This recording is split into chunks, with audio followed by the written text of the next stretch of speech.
আল্লাহকে বিশ্বাস আমরা করি করি কি করি না? কথা বলেন। হ্যাঁ, কেমন বিশ্বাস করি? আল্লাহকে বিশ্বাস কেমন করি? আসলে বিশ্বাস আরবিতে বলা হয় ঈমান। আরবিতে কি? এই ঈমানটা যখন পরিপক্ত হয়ে যায় তখন আর ঈমান থাকে না, এর নাম হলো ইয়াকিন। জোরেখান এর নাম কি? ইয়াকিন। হ্যাঁ, শোনেন খুব খেয়াল করে। আপনাদের গ্রামে শেষ রাত্রে অর্থাৎ ফজরের আজান মুয়াজ্জিন দেয় কি দেয় না? দেয়। মুয়াজ্জিন যখন বলে আসসালাতু খায়রুম মিনান নাওম, এর বাংলা কি? ঘুম হইতে নামাজ অতি উত্তম। এটার প্রতি কি আপনাদের বিশ্বাস আছে না নাই? যখন আছে না নাই? আচ্ছা, মুয়াজ্জিন যে আজানটা দিয়ে বলল আসসালাতু খায়রুম মিনান নাওম, এটা কি সত্যি কইছে না মিথ্যা কইছে? জোরে কথা বলা লাগবে, সত্যি না মিথ্যা? সত্য কথা কইছে। ওই সময় কিন্তু ঘুম হয়ে গেছে। মুয়াজ্জিন যখন ফজর আজান দিয়েছে ওই সময় কি ঘুম বাকি আছে? ঘুম কিন্তু হয়ে গেছে। আর রাত 1টার সময় যদি কোনো লোক, যে লোক শতকরা 90% মিথ্যা কথা বলে, সেই লোকটা যদি রাত 1টার সময় বলে চোর চোর চোর চোর, এই চোর চোর করে চিল্লাচিল্লি করে, আপনারা বলেন তো মুয়াজ্জিনের আজান শুনে আপনারা যেভাবে বের হবেন, ওই লোকটার চোর চোর কথা শুনে কি তার চাইতে জোরে বের হবে না আস্তে বের হবে? যে লোকটা শতকরা কত কথা মিথ্যা কয়, 90% মিথ্যা কথা বলে, সেই লোকটা চোর চোর কইছে আর আপনারা সব বার হবেন। আর যে লোকটা আল্লাহর কথা বলতেছে, নিজের কোনো কথা নয়, আসসালাতু খায়রুম মিনান নাওম, ঘুম থেকে নামাজ উত্তম, অথচ আপনারা সেই রকম বের হলেন না কেন? আপনারা বলেন তো কি জন্য বের হন নাই? না না, এটা বুঝতে হবে তো। আসলে মুয়াজ্জিনের কথার প্রতি আপনাদের ঈমান আছে, কিন্তু যিনি চোর চোর কথা বলেছে তার কথার প্রতি শুধু ঈমান নাই, ইয়াকিনও হয়ে গেছে। ইয়াকিন মানে কি? দৃঢ় বিশ্বাস, হতে পারে চোর। আপনারা গোটা গ্রামের সবাই লোক বের হয়ে, যে লোকটা চোর চোর কইছে ধরে বলে চোর কোথায়, বলে ভাই আমি খেড়ের পালার কাছে সরসরি শব্দ শুনলাম, শুনেই কইছে চোর চোর, করার পরে দেখি কুত্তা দৌড় দিল। তা আমি এখন কেমনে বলি যে কুত্তা দৌড় দিল? কথা বলি নাই, খালি চোর চুরি বলেছি। দেখছেন, সবাই বলে হাই রে এত বড় মিথ্যা কথা, অথচ আমাদের ঘুম গেল।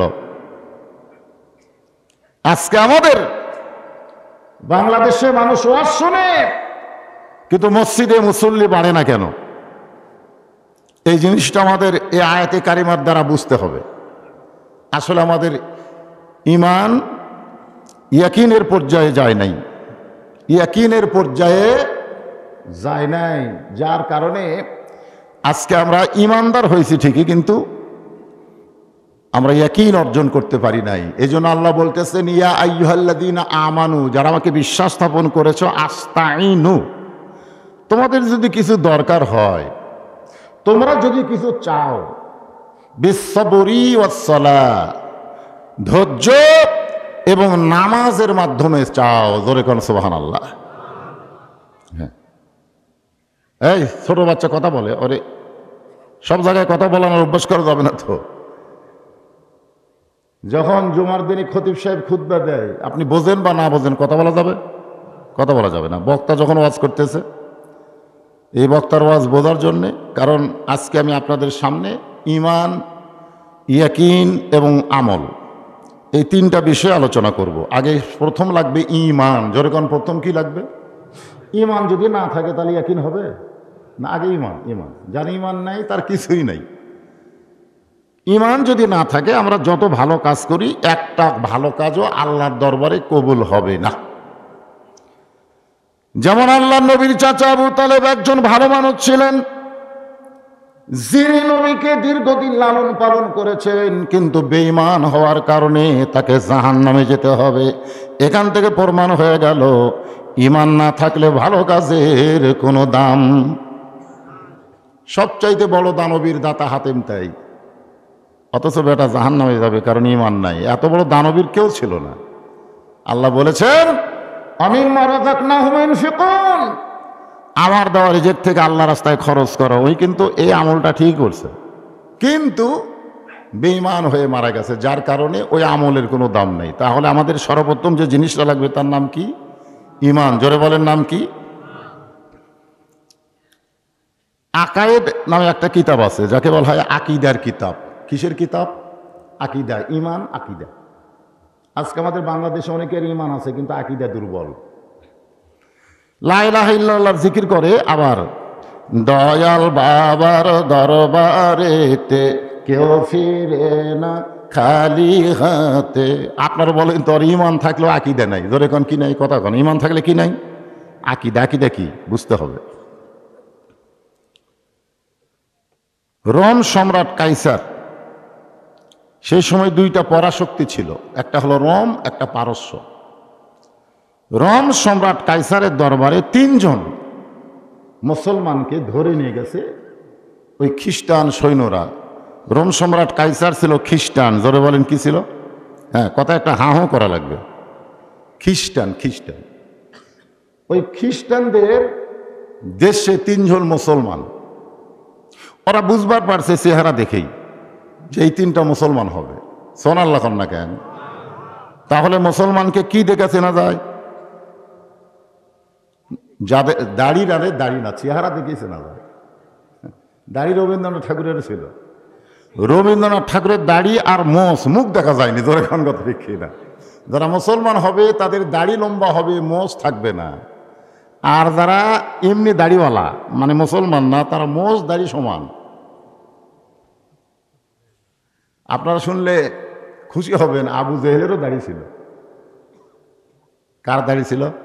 কথা কয় না। আবু জেহেলের দাড়ি ছিল, আবু লাহাবের দাড়ি ছিল, কিন্তু তারা এক নম্বর কাফের। এমনকি মুসলমানের পেশাব পায়খানা দেখলেও চেনা যায়। একবার হযরত ওমরের দরবারে এসে এক লোক বিচার দিছে যে আমার ক্ষেতের মধ্যে কে যেন পায়খানা করছে। তোমর ফারুক বললেন কে করছে বোঝো না? কয় না। কয় তোর চলো তুমি দেখি। যাই দেখে যে মুসলমান করছে। কারণ মুসলমান পায়খানা করলে সেখানে ঢিলা কুলুপ থাকে, জোরে কোন কথা ঠিক কিনা, এর দিকে বুঝছে। তো এখন তিনজন মুসলমানকে ধরে নিয়ে আইছে রোম সম্রাট কাইসারের দরবারে। আপনারা বলেন তো গোটা পৃথিবীতে সবচাইতে মুসলমানের বড় শত্রুর নাম কি? না না না, শয়তান মুসলমানের শত্রু না, শয়তান সবারই শত্রু। আল্লাহ কোরআনে বলেছেন ইন্না শয়তান লাকুম আদুউন ফাত্তাখিযুহু আদুওয়ান। শয়তান সমস্ত মানুষের শত্রু। এখানে মুসলমান শুধু না, আবু জেহেলেরও শত্রুকে কিন্তু শত্রু হিসেবে গ্রহণ করেনি। আল্লাহ দেখি বললেন ফাত্তাখিযু আদুওয়ান, শয়তানকে শত্রু হিসেবে গ্রহণ করা লাগবে। যারা শয়তানকে শত্রু হিসেবে গ্রহণ করবে তারা হচ্ছে মুসলমান। সুবহানাল্লাহ বলেন। আর যারা শয়তানকে বন্ধু হিসেবে গ্রহণ করবে তারা কি?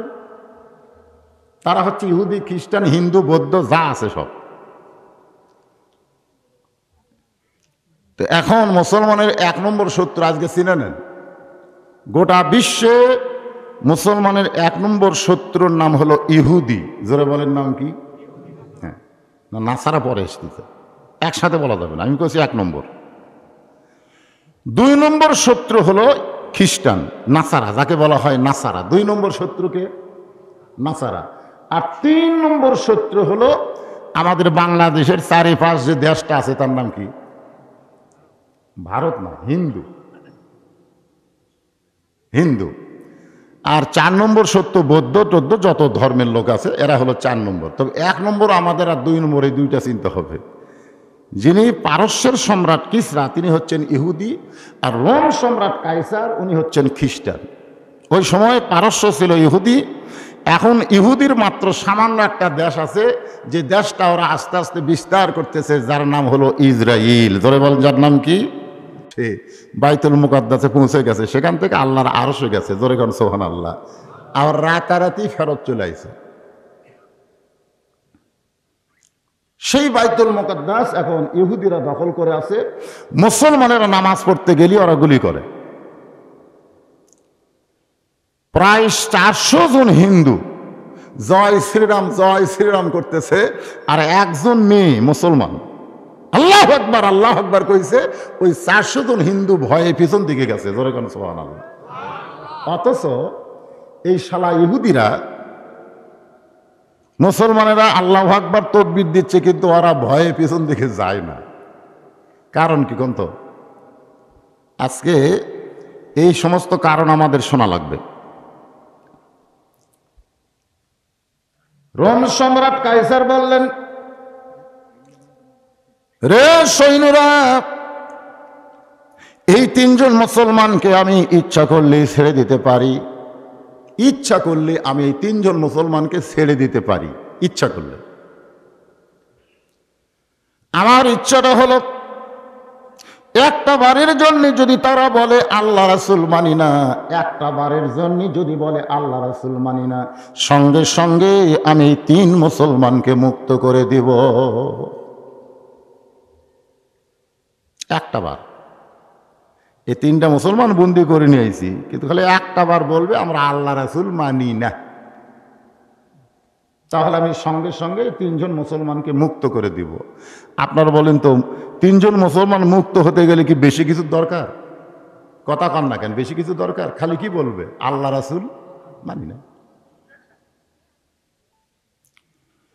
তিনজন মুসলমান একই মায়ের পেটের নয়, কিন্তু আল্লাহর নবী বলেছেন কুল্লু মুসলিমুন ইখওয়া, প্রত্যেকটা মুসলমান হলো ভাই ভাই। সুবহানাল্লাহ। একই পেটের ভাইয়ের মধ্যে গন্ডগোল থাকতে পারে, কিন্তু মুসলমান মুসলমান কোনোদিন গন্ডগোল হতে পারে? কথা কন না কেন? একই ভাই, একই মায়ের পেটের ভাইয়ের গন্ডগোল হয় না? সামান্য 1.5 হাত জায়গা নিয়ে আমি দেখছি আমার চাচার সাথে আমার বাপের জীবনে মিল হয়নি। আমরা মাঝে মাঝে দোয়া করতাম, আল্লাহ চাচার মৃত্যু দেও আল্লাহ, খালি আমার বাপের সাথে গন্ডগোল করে। আসলে কিন্তু একই মায়ের পেটের ভাই, এর মধ্যে মিল নাই, কিন্তু একই গ্রামের মুসলমান, কুল্লু মুসলিমুন ইখওয়া, তারা প্রত্যেকটা মুসলমান ভাই ভাই। ধরে কোন কথা ঠিক কিনা? যতক্ষণ পর্যন্ত এক মসজিদে মুসল্লি ধরবে ততক্ষণ পর্যন্ত দ্বিতীয় মসজিদ বানানো যাবে না। যাবে? কথা কোন যাবে? এখন এক মসজিদেই মুসল্লি ভরে না, 1.5 কাতার 2 কাতার হয়, পারাবার কয় দূর আমরা যাব না, আমাকে পাড়াতে একটা মসজিদ বানাবো। ইচ্ছা মতো মসজিদ বানান যাবে না, ইচ্ছা মতো মসজিদ বানান যাবে না, কারণ জামাত যত বড় হবে মুসলমানের ইয়াকিন তত শক্তি হবে। ধরে কোন সুবহানাল্লাহ। খালি ছুটকা ছুটকা জামাত দিয়ে নামাজ পড়ে না, এ মসজিদে 3 জন, ও মসজিদে 5 জন, ও মসজিদে 7 জন। এই যত জামাত হবে তত মোতবেত হবে। ধরে কোন কথা ঠিক কিনা? যত জামাত হবে। আপনারা অনেক সময় দেখবেন যে পরের যে মসজিদ, পরে যে মসজিদ হয় না, এই খেয়াল করে শুন, পরে যে মসজিদ হয় এই অধিকাংশ মসজিদে নামাজ হবে না। পরের মসজিদ, যে গ্রামে পরের মসজিদ হয়েছে, আপনারা হয়তো বলবেন হুজুর আপনি ফেতনা লাগাচ্ছেন। ফেতনা না, আল্লাহ বলেছেন ফাওয়াইলুল লিল মুসাল্লিন, নামাজ পড়ার পরেও এরা জাহান্নামে যাবে। যদি মসজিদে মুসল্লি না ধরে তাহলে আপনারা নতুন করে মসজিদ ওই কেন্দ্রীয় মসজিদের কমিটির সাথে মিলমিশ করে তৈরি করতে পারবেন, তবে হিংসা করে তৈরি করা যাবে। পরকার কথা আপনাকে বলা লাগবে, আমি যেখানে থামবো এরপর কথা আপনাকে বলা লাগবে। বলতে পারবেন না ভাইজান? হ্যাঁ। 3 জন মুসলমানের মধ্যে যে ছোট 3 জন মুসলমান যে 3 জনকে গ্রেফতার করছে, এই 3 জনের মধ্যে যে ছোট, সে বড় ভাইয়ের কানে ফিসফিস করে বলতেছে ভাইজান আমাদের অন্তরে থাকবে আল্লাহ, কিন্তু মুখে মুখে শুধু বলবো আল্লাহ রাসূল মানি না। কারণ আমাদের বাঁচতে হবে, বাঁচার জন্য শুধু মুখে মুখে বলবো আল্লাহ রাসূল মানি না, কিন্তু অন্তরের ভিতরে তো আল্লাহ রাসূল থাকবেই। ভাই এই কৌশল করা যায় না? আচ্ছা আচ্ছা ঠিক আছে। মহিলারা আজকে আপনাদের জন্য সুন্দর ওয়াজ করবো মা, একটু সামনের দিকে জমে জমে বসেন, সামনের দিকে জমে জমে বসেন। আর বাবা পুরুষেরা, আমার ভাইজানেরা, চাচাজানেরা, আপনারা একটু জমে বসেন। ওই দেখেন গেটে খালি কিভাবে খাড়া হয়ে আছে, একটু জমে বসেন ভাই, একটু বসেন। এই 2 সাইড ফাঁকা থাকবে ক্যামেরার কারণে, বুঝলেন না? ওরা দেখে পাবে না তো। হ্যাঁ সামনের দিকে হ্যাঁ জমেন আর জিকির করেন লা ইলাহা ইল্লাল্লাহ। এই যারা দরজার দাঁড়িয়ে আছেন আপনারা এই সুযোগে বসেন, লা ইলাহা ইল্লাল্লাহ, লা ইলাহা ইল্লাল্লাহ, লা ইলাহা ইল্লাল্লাহু মুহাম্মাদুর রাসূলুল্লাহ সাল্লাল্লাহু আলাইহি ওয়াসাল্লাম। স্বাধীনতার সময় আমি শুনেছি যারা গেরিলা বোঝেন, সৈন্যদের মধ্যে একদল সৈন্য আছে, তাদেরকে বলা হয় গেরিলা। গেরিলা কি? গেরিলা সৈন্যর কাম কি জানেন? মাথা তোলা যাবে না। কমান্ডার কমান্ড করেছে মাথা তুলতে পারবি না, এইটা এই কেনি মেরে মেরে সামনের দিকে যাওয়া লাগবে। মাথা তুললেই শয়তান শত্রু দেখতে পাবে, তোরে হয়তো আর যুদ্ধ করতে দিবে না। এই জন্য যখনই বলি আগে আসেন, তখন মাজা তোলা যাবে না। যেই মাজা তুলবেন শয়তান তখন ঘাড় ধাক্কাতে বলবি উঠছিসই যখন চা খেয়ে আসে। দেখলেন না, দুই একটা দেখলেন না, গেল না ওরকম, কিন্তু ওরা চায়নি, শয়তান ওকে লিয়ে গেল। শয়তান মারছে থাপ্পড় ভিতরে, ওই থাপ্পড়ে ওরা চা খাবার গেছে। তা আপনাকে চাপ পার বসলে গেরিলা বোঝেন না, এই বসা অবস্থায় আসতে পারেন না, বসা অবস্থায় সামনে আসবে, মাজা তোলেন কেন? তাহলে তিনজন মুসলমানের মধ্যে যে বয়সের ছোট, সে বলতেছে মুখে মুখে বলবো আল্লাহ রাসূল মানি না, অন্তরে বলবো আল্লাহ রাসূল মানি। তো বড় ভাই বলতেছে এ কথা কেন বলবি? বলে তাহলে মরা লাগবে না, রোমের বাদশা আমাদেরকে ছেড়ে দিবে। সঙ্গে সঙ্গে বড় ভাই ছোট ভাইয়ের কান সরা একটা চড় দিয়ে বলতেছে যারা প্রকৃত মুসলমান হবে তাদের কাছে জীবনের কোনো দাম নাই, তাদের কাছে ঈমানের হলো সবচাইতে দাম। যারা প্রকৃত মুসলমান হবে তারা কোনোদিনও বলবে না জীবন বাঁচান ফরজ। যারা প্রকৃত মুসলমান হবে, ঈমানদার হবে, তারা কোনোদিনও বলবে না জীবন বাঁচান ফরজ। তাদের একটাই বাক্য হবে ঈমান বাঁচান ফরজ। জোরে কোন কথা ঠিক কি না? আজকে আমার সামনে যারা বসেছেন আপনাদের কাছে কার দাম বেশি, জীবনের না ঈমানের? সবাই বলতেছেন না। আরে ভাই, এ দেখ পাগলা যে কইছে মানুষ নাই রে, মানুষ নাই রে। কি কইছে? মানুষ নাই। এরকম একটা খাওয়া দাওয়ার অনুষ্ঠানে পাগল সাইড দিয়ে যাচ্ছে আর বলতেছে মানুষ নাই রে, মানুষ নাই রে। এক লোক খাওয়া দাওয়া বাদ দেয়া দৌড়ে গিয়ে পাগলক বলছে ভাই হাজার হাজার মানুষ খাওয়া দাওয়া করতেছে আর তুই বেটা বলিস মানুষ নাই। হাজার হাজার মানুষ খায় আর তুই বলিস মানুষ নাই, কারণ কি? বলে আমি বলছি মানুষ নাই, কেউ রাগ করেনি, কারণ সবাই জানে আমি পাগল। তাহলে তুই বলে দেখ, তাহলে তুই বল মানুষ নাই, এখনই পিটন খাবি। তো করছে না ভাই আমি বলবো না, আমি খাওয়া বাদ দেয়া তোর কাছে জান বেড়াইছি, মানুষ নাই তুই কেমনে খইলি? কয় এরা এখানে হবে না, সাইডে চল। সাইডে নিয়ে যায়, এরকম বাম হাত আলোক করছে, কয়ে তলটা দেখ। তাকায় দেখে 15-20 জন মানুষ আর বাদ বাকি সব শিয়াল কুত্তে। ভাই কি দেখলাম? কয় যা দেখলি জবান বন্ধ কর, এরার বলিস না, কারণ কলিকালের জামানা, আসল বলতে মানা, আসল কথা বললে ধরে মারবি রে। যা দেখছিস দেখছিস ওটাই আসল, কিন্তু বলা যাবে না, কারণ কলিকালের জামানা। জোরে কোন কথা ঠিক কিনা? আসল বলতে মানা, আসল বললে তোমায় ধরে জেলে দিবে রে, আসল কথা বললে তোমায় মারবে রে। তোকে আমি কাকু বলবো না ভাই, কাকু বলবো না, খালি জানবার চাচ্ছি যে বাদ বাকি শিয়াল কুত্তা কেন হলো? বলে শিয়াল কুত্তা হওয়ার কারণ হলো ওরা মানব স্রোতে বসবাস করে, কিন্তু ওদের ভিতরটা সুন্না রদাদনাহু আসফালা সাফিলিন। আল্লাহু আকবার, আল্লাহু আকবার। তা আমি আপনাদের বলতেছি জীবন বাঁচান ফরজ না ঈমান বাঁচান ফরজ? আপনারা দুই একজন বলতেছেন, বাদ বাকি চাপা খোলেন না কেন, মুখ ফাঁক করেন না কেন? আপনারা কি মনে করেছেন এখানে ফেরেশতা নাই? এখানে আছে না নাই? আপনার দুই কান দূরে ফেরেশতা নাই?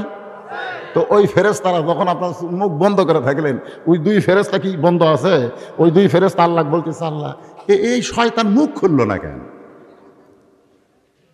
বক্তা কইল জীবন বাঁচান না ফরজ না ঈমান বাঁচান ফরজ, ওই একটা বলবি তো, ওই মুখ খুললো না কেন?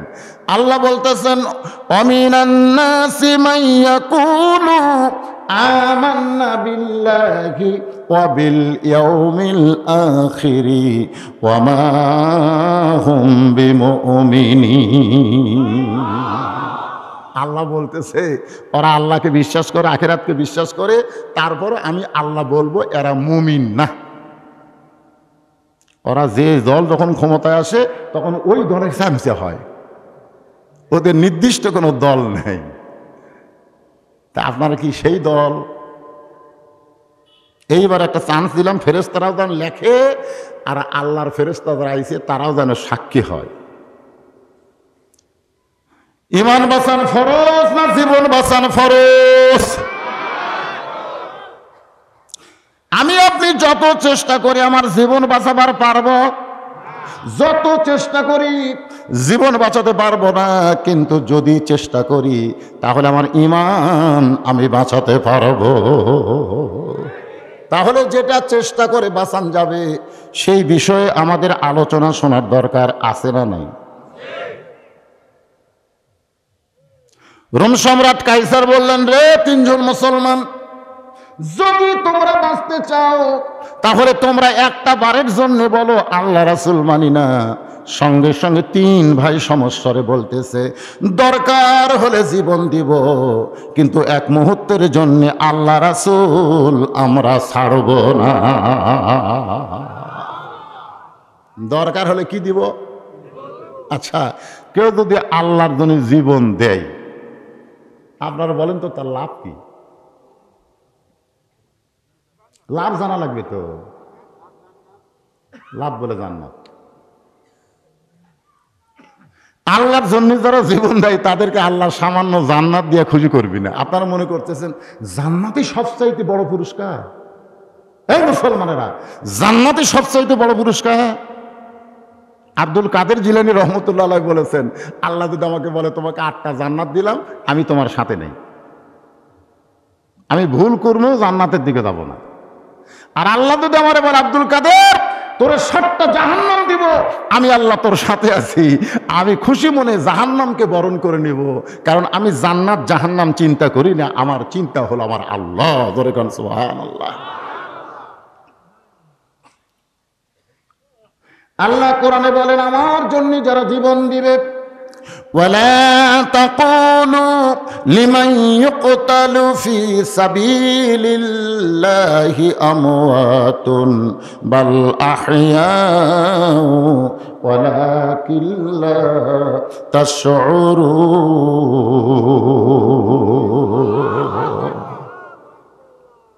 আচ্ছা, এটা কি আপনারা বিশ্বাস করেন? এটা বিশ্বাস করছিল হোসাইন, এটা বিশ্বাস করছিল হযরত আলীর সন্তান মা ফাতেমার পেট থেকে বের হওয়া সন্তান নাম হলো হোসাইন, যাকে গোটা মক্কা মদিনার ধর্ম নেতা বানাবার চাইছিল, কিন্তু ধর্ম নেতাকে ত্যাগ করে দিয়ে আল্লাহ রাসূলের পথে থাকার কারণে নিজের জীবনকে দিয়ে প্রমাণ করে দিল, আল্লাহ রাস্তায় যারা জীবন দেয় তাদেরকে তোমরা মৃত্যু বলো না, বরং তারা অমর হয়ে যায়। তিনজন মুসলমানের মধ্যে আল্লাহর এই কোরআন আছে না নাই? যেরকম আছে না নাই? সেই জন্যই তারা চিৎকার করে বলতেছে, দরকার হলে জীবন দিব, কিন্তু আল্লাহ রাসূল আমরা এক মুহূর্তের জন্য ছাড়ব। সঙ্গে সঙ্গে রোম সম্রাট চেয়ার ছেড়ে দাঁড়িয়ে গেল। তিনজন মুসলমানের ওই কথা শুনে চেয়ারে যে বসেছিল, এতক্ষণ চেয়ারে বসেছিল, এবার চেয়ার থেকে দাঁড়িয়ে মাথার চুলের মধ্যে, এরকম মাথার চুলের মধ্যে হাত দিয়ে বলতেছে, আজকে আমার জীবনের সবচাইতে বড় যুদ্ধ হবে। এ পর্যন্ত বহু যুদ্ধ করেছি, প্রত্যেকটা যুদ্ধ আমি বিজয় লাভ করেছি, কিন্তু যতগুলো যুদ্ধ করেছিস তার চাইতে বড় যুদ্ধ আজকে আমি ঘোষণা করলাম।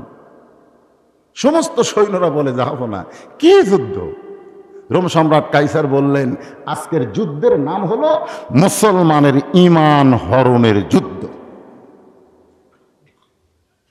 আজকে গোটা বাংলাদেশে যুবকদের ঈমান হরণের যুদ্ধ চলতেছে। জোরে কোন কথা ঠিক? কথা কন না? কথা ঠিক? আপনারা বলেন তো, আমরা যতগুলো হুজুর ওয়াজ করি আমরা সব হুজুর, আজহারির থেকে শুরু করে হাফিজুর করার যাই কর যত হুজুর আছে সমস্ত হুজুর ওয়াজ করা যুবকদেরকে যে সাইজ করব এক পরিমণি একলাই এর চাইতে বেশি বেয়া সাইজ করবি, জোরে কর কথা ঠিক কি না? কারণ হুজুরেরা যত ওয়াজ করতেছে লগত না বাকি, ওই কথা কর না, লগত না বাকি, সব বাকি। মরিয়া গেলে জান্নাত পাবো, আর পরিমণি সাদা উড়ার দেখাচ্ছে তা কি লগত দেখতেছে। বর্তমানে আমাদের বাংলাদেশে ইমান হরণের যুদ্ধ চলতেছে, জোরে কোন কথা ঠিক কিনা? বুঝবার পারতেছেন না? হায় হায় হায় রে, পহেলা ফাল্গুন, আজকে পহেলা ফাল্গুন টিভিতে দেখালো মেয়েরা কি হারে রং টং মাখে, পহেলা ফাল্গুন। এদিকে আবার 14ই ফেব্রুয়ারি, আর আরবিতে চলতেছে রজব মাস, এক সালারও খেয়াল নেই, জোরে কোন কথা ঠিক কিনা? টিভির মধ্যে একটা খবরও দিল না, টিভির মধ্যে একটা চ্যানেলও খবর নাই রজব মাস চলতেছে আর কয়েকদিন পরে মেয়েরাজ আসছে, গল্পই নাই। সামনে 21শে ফেব্রুয়ারি আছে আর আজকে 14ই ফেব্রুয়ারি, পহেলা ফাল্গুন। রোম সম্রাট কাইসার মাথার চুলের মধ্যে হাত দিয়ে বললেন, আজকের যুদ্ধের নাম হলো মুসলমানের ঈমান হরণের যুদ্ধ। জীবনে বহু যুদ্ধে বিজয় লাভ করেছি, আজকের যুদ্ধে আমি বিজয় অর্জন করতে চাই। সমস্ত সৈন্যরা বলতেছে এই বিজয় লাভ করা তো কোনো কঠিন না। রোম সম্রাট কাইসার বললেন, তাহলে আগুনের একটা চুলা জ্বালাও। আগুনের একটা চুলা জ্বালাইয়া সেই চুলার উপরে বিশাল একটা ডেকসি, নিচে থেকে আগুন ধরায় দিছে, তেলগুলো যখন টকবক করতেছে, এমন সময় রোম সম্রাট কাইসার বলতেছে, এই 3 জন মুসলমানের মধ্যে বড় জনকে আগুনের চুলার মধ্যে ফেলে দাও, উত্তপ্ত তেলের মধ্যে ফেলে দাও। এই একজন মুসলমানের মৃত্যু দেখে বাকি 2 জন যখন বলবে ভয়ের ঠেলায় আমরা আল্লাহ রাসূল মানি না, তাহলে আজকের যুদ্ধে আমার বিজয় হয়ে যাবে। একজনের মৃত্যু দেখে বাকি 2 জন যখন জীবন বাঁচানোর জন্য বলবে আল্লাহ রাসূল মানি না, তাহলে আমার যুদ্ধে আজকে বিজয় হবে। যেই মাত্র বলেছে সঙ্গে সঙ্গে বড় ভাইকে ধরে নিয়ে যাচ্ছে উত্তপ্ত তেলের দিকে।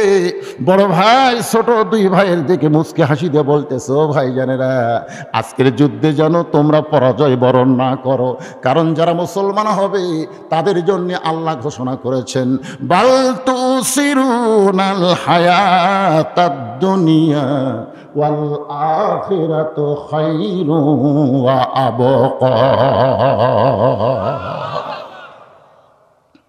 আল্লাহ রাসূল বলেছেন, আদ দুনিয়া সিজনুল মুমিনিন। কে মুমিন? কে মুমিন? কয়েকদিন আগে দেখলাম মামুনুল হককে ফেসবুকে দিছে, ইউটিউবে দিছে, হাঁটতে পারতেছে না, তাকে এক গাড়ির থেকে নামে আরেক গাড়িতে নিয়ে যাচ্ছে একজন আলেম, যা এত তর্জনী গর্জনে দিয়ে হুঙ্কার দিয়ে কথা বলেছে, আজকে সে হাঁটতে পারতেছে না। আল্লাহ রাসূলের হাদিস, তুমি যত বড় ভালো মুমিন হবে তত তোমার জন্য দুনিয়াকে জেলখানা বানানো হবে, জোরে কোন কথা ঠিক কি না? আর তুমি যত ঈমান থেকে দূরে চলে যাবে দুনিয়া তোমার কাছে জান্নাত মনে হবে। 4 তলার জায়গা 5 তলা বানাবা, 5 তলা তুমি 7 তলা বানাবা, তুমি খালি বানাবা আর বানাবা। আয় আয় দাদা বিল্ডিং বানাই, লাতি মোসর তাও দেয়। আমি এক লাতি করলাম, মোসর তাও দেশ কেন? এই শালা বুড়া তো মরবি, এই শালা বুড়া তো মরবি, মরার পরে বিল্ডিং আমি। আজকে কতগুলা পাগল খালি বাড়ি বানাই, ধরে কোন কি বানায়? আগে সিংরাত বানাচ্ছে, পছন্দ হয়নি, নাটক বানাচ্ছে, এখন আর ভালো লাগতেছে না, এখন ঢাকার গুলশানে বাসা বানাইছে। গুলশানে বাসা বানায় মরদ বলতেছে সবাইকে মোবাইল করে, ভাই আমার জীবন সার্থক হয়ে গেছে রে, ঢাকা গুলশানে বাসা করছে, সার্থক, আমার জীবন সার্থক। পরিবার লে হাই স্মাই করে দিয়ে চলে যাচ্ছে গুলশানের বাসায়। পরিবার নিয়ে কোথায় যাচ্ছে? বারবার খালি মোবাইল করতেছে। ভাই আজ কিন্তু আমি সিংড়া নাটোর বাদ দিয়ে তালাক দিয়ে ওই দূরে ভাড়া দিছি, দিয়ে গুলশানের বাসা উঠতেছি। মাইক্রো থেকে নামে যেই মাত্র বাসার দিকে পা বাড়াইছে, ইতিমধ্যে আজরাইল সামনে আসছে। আজরাইল সামনে এসে বলতে চ যাই, যেই বলছে চ যাই ওর তো মেজাজ গরম হবি। কিন্তু আমি সিংড়া নাটক ছাড়ছি গুলশানের বাসা তোটার জন্য, চ যাই তুই খেয়ে। আমার নাম আজরাইল ভাই, আমার নাম আজরাইল, যাবো না।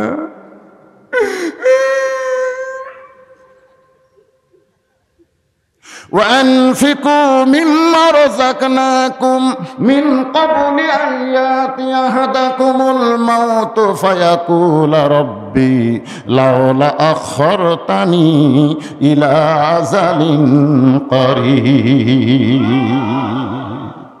কান্দিস কে? আজরাইল বলে কান্দিস কেন? বলে দুনিয়ার বাড়ি বানাইতে বানাইতে আমি কবরের কথা ভুলে গিয়েছি। আজরাইল বলে পাগল, তুই যদি প্রকৃত মুসলমান হইতি তাহলে তুই কবরের চিন্তা করতি না, তোর মৃত্যুর সঙ্গে সঙ্গে 8টা জান্নাতের দরজা আল্লাহ খুলে দিত। সালামুন পড়েন, সালামুন আলাইকুম তিবতুম ফাদখুলুহা খালিদিন। আজকে যারা দুনিয়াতে আল্লাহর পথে থাকার কারণে জেলের মধ্যে ঢুকতেছে, তাদের জন্য দুনিয়ার কোনো বিল্ডিং বাড়ির দরকার নাই। আমার আল্লাহ তাদের জন্য 8টা জান্নাতের দরজা খুলে রেখেছে। জোরে বলেন কথা ঠিক। বড় ভাই বলতেছে তোরা কোনো টেনশন করিস না, তোদের চোখে হয়তো আগুনের চুলায় দাও দাও করে তেল উত্তপ্ত হচ্ছে, কিন্তু চোখটা বন্ধ করে একটাবার তাকায় দেখবি। কারণ যারা প্রকৃত মুসলমান হবে তারা শুধু 2 চোখ দিয়ে দেখবে না, তারা যেটা দেখবে সেইটা হলো ইয়ানজুরু বি নূরিল্লাহ। সুবহানাল্লাহ। আল্লাহ কোরআনে বলেছেন, আল্লাহ রাসূল বলেছেন ইত্তাফাকু ফিরাসাতাল মুমিনিন, ইত্তাকু ফিরাসাতাল মুমিনিনা ফাইন্নাহু ইয়ানজুরু বি নূরিল্লাহ। মায়ের প্রসবের কষ্ট দেখে কি মনে হয়? কি মনে হয়? সবাই যদি বলে বাবা যে কষ্ট হয়, যে আমার আগে যে দ্বিতীয় বক্তা ভাই ওয়াজ করে গেল না, মায়ের কি কষ্ট, হাই লাগতি মারতেছি কলজাত রে। শুনলেন আপনারা? শুনলেন না? আচ্ছা আপনার বলেন তো, একটা মাও যদি কষ্টের বয়ান করে আর সব মাও যদি কয় বাবা চললি মনে রে, খালি সন্তান হচ্ছে না, আমার কাছে তা কলা পড়া লেওয়া শুরু হচ্ছে, বুঝলেন? আমি কই ভাই রে, তুই তো মরদ মানুষ, তুই সন্তান দিবি, তোর বইয়ের তো সন্তান ফেরত আসলে এইরকম আজাব শুরু হবি। তাতে না হুজুর আমি লই তো, আমি লই হুজুর, আমি তো মনে করতেছি চ্যাংলায় আছি, বউ আমার চ্যাংলায় আছে, কিন্তু এই বউ খালি কান্দে। রাত্রে সবার কয় মালার দরকার নাই, বালার দরকার নাই, বাড়ির দরকার নাই, আমার কোলে একটা সন্তান দরকার। তাহলে এত কষ্ট যে সন্তান মাকে দেয়, সেই মা আবার সন্তান নেই কেন? একটাই কারণ, যত কষ্টই হোক না কেন, কষ্টের পরে যে সন্তান পাওয়া যাবে, সন্তান একবার কোলে নিলে ওই একটা কষ্টের কথা আর মনে থাকবে না। জোরে কোন কথা ঠিক? আজকে বাংলাদেশে আল্লাহর পথের সৈনিকেরা যতই কষ্ট করুক, যেদিন কোরআনের সমাজ বাংলাদেশে চলবে, একটা কষ্টের কথা মনে থাকবে না। জোরে কোন কথা ঠিক?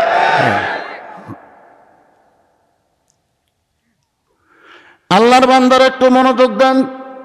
বড় ভাই বলতেছে আগুনের উত্তপ্ত তেলের মধ্যে যখন আমাকে ফেলে দেবে, তোদের 2 চোখ দিয়ে দেখলে তোরা মনে করবে আমি কষ্ট পাচ্ছি, এই জন্য 2 চোখ দিয়ে দেখা বন্ধ করে তোরা 2 ভাই 2 চোখ বন্ধ করে দিবি।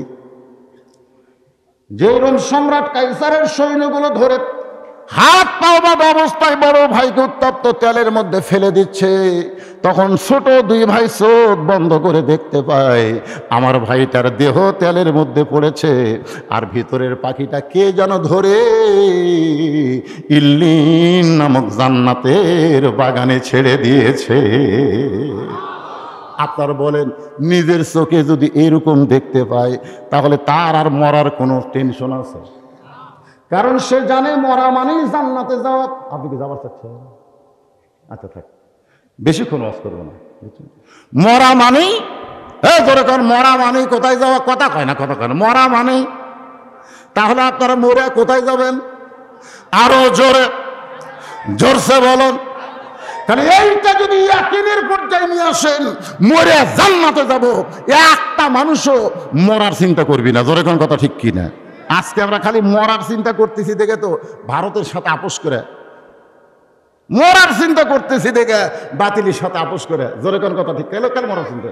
না ভাই, আপোষ করলে আর মরা লাগবি না রে, আপোষ করলে আর মরা লাগবে না। এক লোক করোনা থেকে বাঁচার জন্য ভাই হায় হায় হায় মুখত মাছ হাতত পিপি কাঁচের ঘরের মধ্যে থাকে। সবাই কয় কে ভাই তুই এইভাবে একটা হয়ে গেলি কেন? করোনা যেন আমাকে না ধরে। কে রে পাগলা, করোনা ধরার আগে তোর কাছে আজরাইল আসতে পারে, ধরে কোন কথা কথা কন ঠিক ওই কথা আজরাইল ধরবি ও কথা চিন্তাই নেই। ওর খালি একটাই ধরা যে করোনা যেন না ধরে। আপনি বলেন করোনা থেকে সতর্ক হওয়ার জন্য আপনি এত কিছু করলেন, কিন্তু মৃত্যু আপনার সামনে আছে, সেই মৃত্যুটার সঙ্গে সঙ্গে জান্নাত যেন যেতে পারি, এই জন্য আমাদের সতর্ক হওয়ার দরকার আছে না নাই? ধরে কোন আছে না নাই?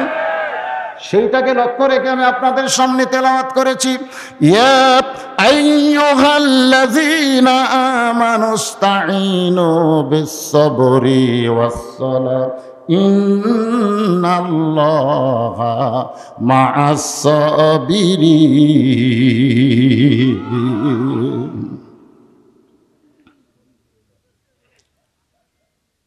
রোম সম্রাট তাকায় দেখে দুই ভাইয়ের মধ্যে প্রতিযোগিতা শুরু হয়ে গেছে। সুবহানাল্লাহ। কে আগে উত্তপ্ত তেলের মধ্যে যাবে, কে আগে যাবে? ছোট ভাই কয় আমি আগে যাই। মেজো ভাই বলতেছে তুই কি সিরিয়াল মানিস না? রোম সম্রাট কাইসার চেয়ারে বসতে কয় কে রে, এ কি দেখতেছি? আমি ঘোষণা করলাম আজকের যুদ্ধের নাম হলো ঈমান হরণের যুদ্ধ। মৃত্যুর ভয়ে এরা আল্লাহ রাসূল মানি না এই কথা বলে জীবন বাঁচাতে চাবে।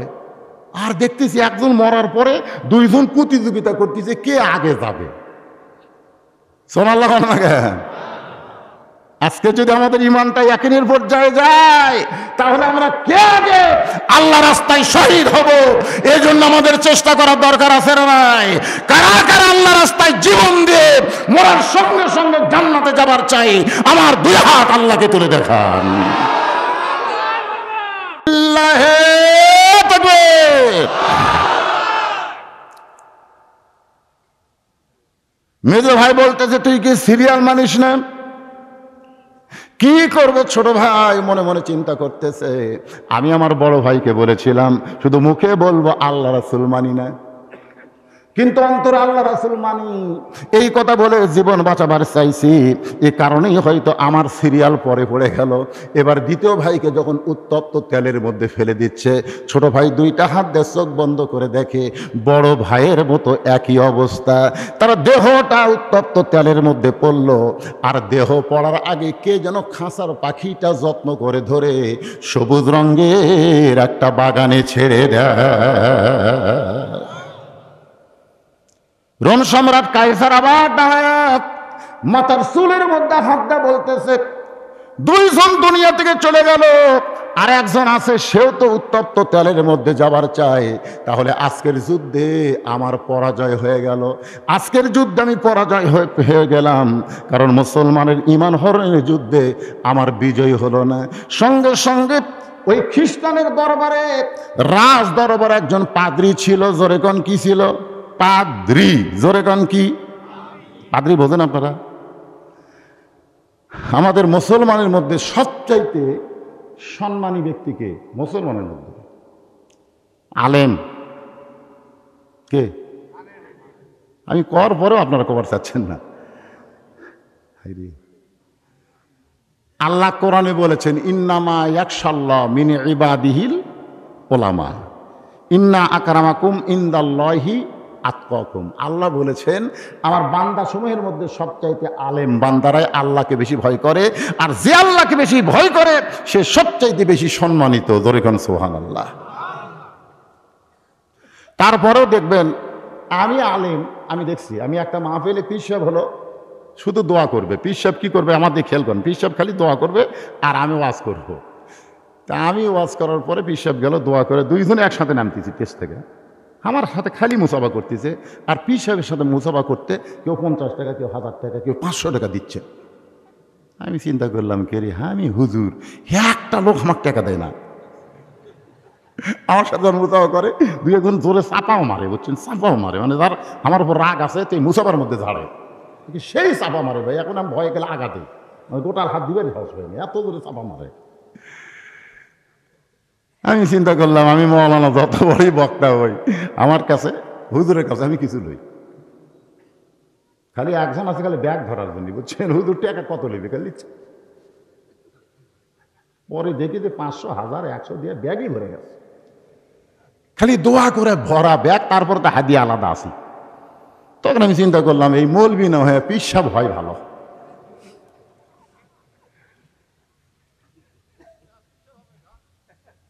পীর সাহেব হয় ভালো না, খালি মৌলবি হয়ে তো কাম হচ্ছে না। এই জন্যে মুসলমানের মধ্যে আলেমের চাইতেও পীরের দাম বেশি। খ্রিস্টানদের মধ্যে সবচাইতে দামি হলো পাদ্রী। জোরে বলেন কি? পাদ্রী হলো ধর্ম প্রচারক। আমাদের বাংলাদেশে কোন মুসলমান আলেমের নাম কিন্তু ধর্ম প্রচারকের মধ্যে নাই। যাদের নাম রয়েছে তারা অধিকাংশই হলো আল্লাহর ওলি। জোরে কোন কথা ঠিক না? আলেমের কবর মরে যাওয়ার সঙ্গে সঙ্গে সবাই ভুলে যায়, কিন্তু সিলেটের শাহজালাল কত বছর আগে দুনিয়া থেকে চলে গেছে, কিন্তু জনগণ তাকে ভোলে নাই। শাহপরান কত বছর আগে চলে গেছে, ভোলে নাই। আমাদের মহাস্থানে সুলতান বলখি মহিষওয়ারের মাজার কত বছর আগে এখনো পর্যন্ত ভোলে নাই।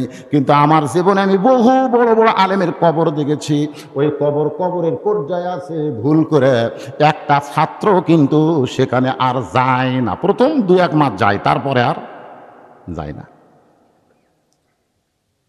রোম সম্রাট কাইসারের দরবারের পাদ্রী দাঁড়িয়ে বললেন, যাব না। এই মুসলমানের যুদ্ধ, ঈমান হরণের যুদ্ধে যদি আপনি বিজয় চান, তাহলে আপনার সূত্র দিয়ে কাম করলে হবে না, আমার সূত্র দিয়ে কাম করা লাগবে। আপনি যে সূত্র দিয়ে বিচার করতেছেন, এই সূত্রে আপনি ঈমান হরণ করতে পারবেন? কারণ 3 জনের মধ্যে তো 2 জন চলে গেল ঈমান নিয়ে, বাকি 1 জন যাওয়ার জন্য পাড়াপাড়ি করতেছে। তাহলে আপনি যুদ্ধে নির্ঘাত পরাজয় হয়ে গেলেন। যদি আপনি বিজয় চান, তাহলে আমার হাতে এই যুবককে আপনি ছেড়ে দেন মাত্র 40 দিনের জন্য। জোরে কোন কয়দিন? জোরে কোন কয়দিন? মাত্র 40 দিনের জন্য এই যুবককে আমার হাতে ছেড়ে দেন। 40 দিন পর আপনার সামনে যুবক হাজির করা হবে, তখন যুবক পাবেন, কিন্তু এই যুবকের আর ঈমান থাকবে না। যুবকের পর্যায়ে থাকবে, কিন্তু যুবকের ঈমান থাকবে না। তাহলে যুদ্ধে আপনি বিজয় লাভ করলেন। রোম সম্রাট কাইসার বলে, পাদ্রী, তোমার কাছে কি এমন সূত্র আছে? বলে, আমার সূত্র হলো, আমার বাড়িতে 18 বছরের একটা পরিমণি আছে। জোরে কোন কি মণি? আমার বাড়িতে 18 বছরের একটা পরিমণি আছে। আমি সেই পরিমণি দিয়ে এই যুবকের সাইজ করব। কারণ যত ভালোই যুবক হোক, কোন তরুণে একটা মেয়ে যদি তার পিছনে লাগা দেওয়া যায়, এসএসসিতে গোল্ডেন A+ পাচ্ছে। আমার এলাকায় এসএসসিতে গোল্ডেন A+ পাচ্ছে, ইন্টারে ফেল করছে। সবাই কয়, কে রে গোল্ডেন A+ পালো যে ছেলে, ইন্টারে ফেল করলো কেন? ফেল করার পিছনে কারণ হলো, যে মেয়েটা গোল্ডেন A+ পাওয়ার কথা, সে পাচ্ছিল A+। তখন থেকে ওর শত্রুতা শুরু হচ্ছে, তোকে আমি আয়ত ফেল করানো, যেভাবেই হোক। এখন যেভাবেই হোক একটা মেয়ে ফোন করেছে, ওরে ইন্টারে ফেল করাবে। পাস তো দূরের কথা, গোল্ডেন পাস করাই তো তোর ভাগ্যের হবে না। ওই যে হিংসা করে লাগে গেছে। এমন কিছু দেখাছে, ওই যায় বই দেখবার যায়, আগে ওটা দেখে, চোখ বন্ধ করলে ওটা দেখে। রাত্রে যখন ঘুম ধরবার যায়, তখন মেয়ে কিন্তু আসল টাইমে ঘুম পাড়ে, রাত্রে ওর ঘুম হবার দিবি না, পড়াশোনা যেন টোপে, এই জন্যে শুরু করে দেয় প্রেমের আলাপন ফেসবুক দিয়ে। ওই মনে করতেছে, হায় হায়, আমরা 2 জনই তো। আরে বাবা রে, ইন্টারে যায় একে ফেল করলো, আর ওই আবার গোল্ডেন A+ পেল। যুবকেরা, আজকে তোমাদের সর্বনাশের জন্য এই 14ই ফেব্রুয়ারি ভ্যালেন্টাইন ডে। জোরে কথা ঠিক? একটা মেয়ে যথেষ্ট। এই গোটা পাড়ার যুবকদেরকে খারাপ করতে গেলে 1000 মেয়ে লাগবে। আমার ওয়াজ আপনারা শোনেন নাই যে বাইজিদ বোস্তামির দরবারে এসে সব মুরিদেরা খালি নাউজুবিল্লাহ জিকির করতেছে। বাইজিদ বোস্তামি কয়, এই আল্লাহ বাদ দেয়, নাউজুবিল্লাহ কেন? বলে, হুজুর আপনি তো জানেন না, এই বাগদাদ শহরের উত্তর এলাকায় একটা যুবতী সুন্দরী মেয়ে ঘর ভাড়া নিয়ে দেহ ব্যবসা শুরু করছে, আর সেই মেয়ের পাল্লায় শত শত যুবক চরিত্র নষ্ট করতেছে। এই জন্য আমরা নাউজুবিল্লাহর জিকির করতেছি। বাইজিদ বোস্তামি বলতেছে, পাগল নাকি তোমরা? একটা সুন্দরী মেয়ের ফাঁদে পড়ে যুবকেরা চরিত্র নষ্ট করতেছে, আর তোমরা দরবারে নাউজুবিল্লাহর জিকির করো। এখানে নাউজুবিল্লাহতে তো কাম হবে না। তো মুরিদেরা বলে, হুজুর কি করা লাগবে? বলে, খারাপ মেয়ের কাছে যাওয়া লাগবে। মুরিদেরা তখন বসে বসে নাউজুবিল্লাহ করছিল, এবার খারাপ হবে, সব খারাপ হবে, নাউজুবিল্লাহ। একটা ভালো মানুষ কোনোদিন খারাপ মেয়ের কাছে যায়? বাইজিদ বোস্তামি বলতেছে, এই জন্যই তো দেশের অবস্থায়। আমি খালি বলছিলাম যে ইউনিয়ন পরিষদের চেয়ারম্যানে আমি এবার চেয়ারম্যান প্রাপ্তি হব। এ কথা শোনা মাত্র 8-10 জন বসে আছে, সবাই তাই নাউজুবিল্লাহ, নাউজুবিল্লাহ, নাউজুবিল্লাহ। হুজুর খবরদার, আপনি ভালো মানুষের খারাপ জায়গা যাবেন না। আমি বললাম, তোদের কান সারা চড় মারা দরকার। কোন জায়গা খারাপ নয় রে, ইউনিয়ন পরিষদ কোনোদিন খারাপ জায়গা নয়। আমরা খারাপ মানুষ পাঠাই বলে ভালো জায়গা খারাপ হয়ে যায়। ধরে কোন কথা ঠিক? জায়গা খারাপ। এখন ইউনিয়ন পরিষদের বাতি জ্বলে, এমন এক খারাপ চেয়ারম্যান গেছে, অন্যায় করিবি থেকে সব বাতির সুইচ নষ্ট করে দিছে। এখন আর আলোই নাই, অন্ধকারে কাম করা সহজ না। কথা কোন খারাপ করেন? পরের ট্রামে ভালো চেয়ারম্যান গেছে, কেরিলে বাতি আগেকার চেয়ারম্যান সব ভাঙিছে, ওই আবার নতুন করে সুইচ লাগা বাতি লাগাছে। সবাই দেখতেছে, ভাই দিনও যা রাতও তাই। সুবহানাল্লাহ না কেন?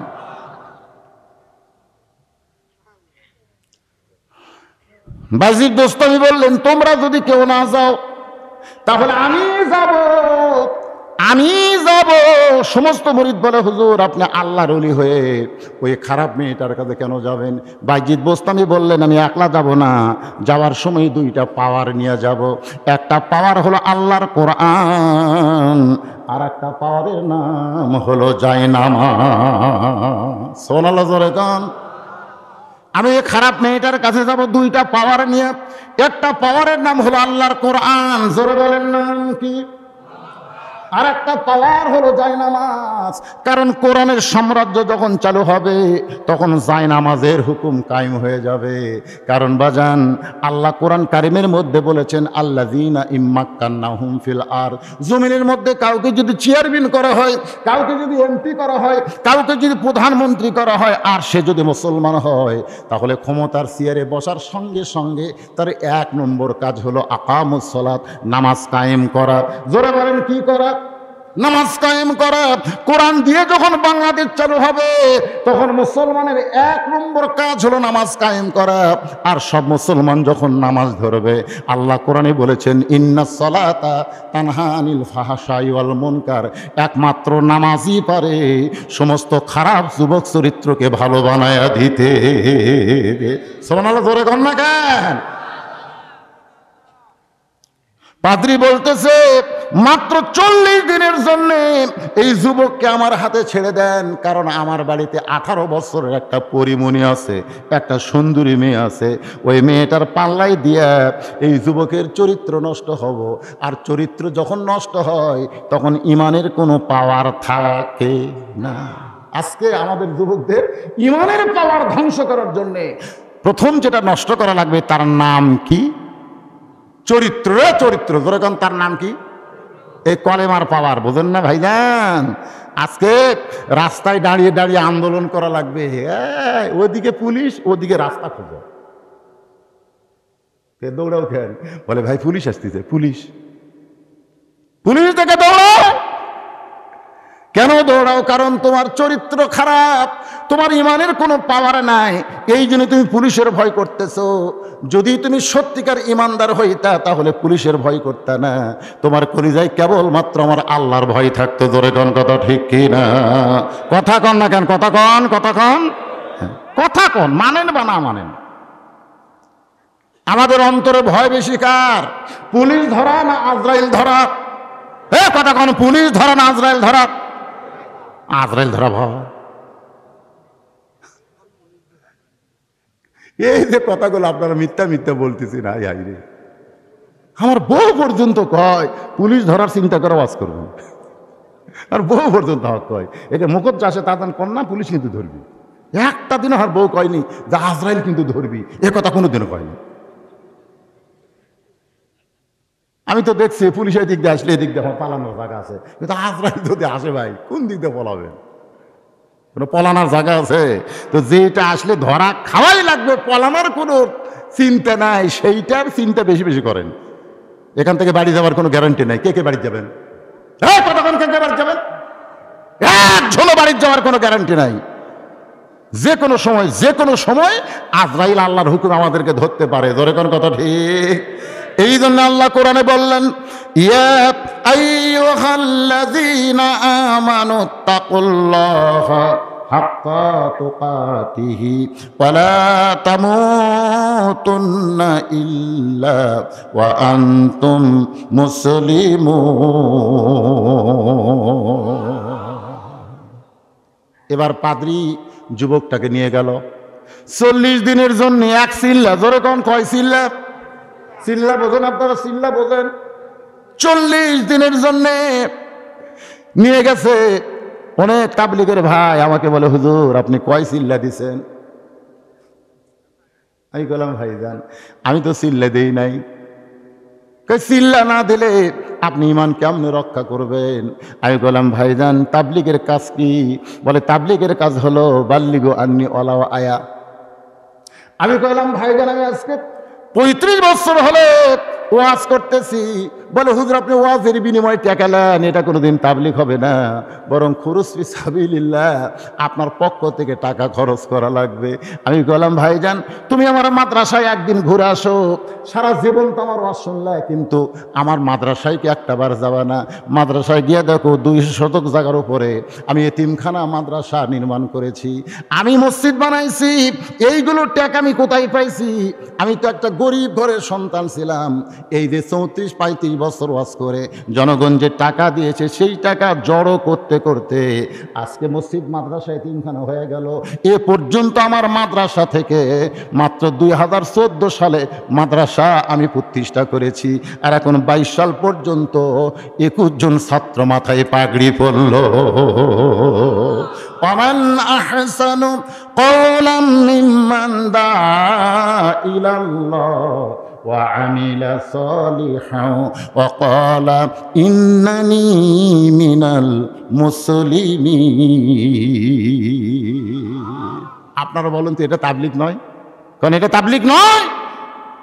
আল্লাহ বলেছেন সূরা মাউন পড়ে দেখেন, আরাইতাল্লাযী ইয়াযু বিদ্দিন ফাযালিকাল্লাযী ইয়াদুল ইয়াতীম। এরাই হচ্ছে দিনের মধ্যে সবচাইতে বড় মিথ্যাবাদী, যারা এতিমদেরকে কষ্ট দেয়, এতিমদেরকে গলা ধাক্কা দেয়। আর আমার মাদ্রাসায় এতিমদের আপনারা যে টাকা দেন সেটা দিয়ে আমি লালন পালন করি। আমি কি কম তাবলীগ করি?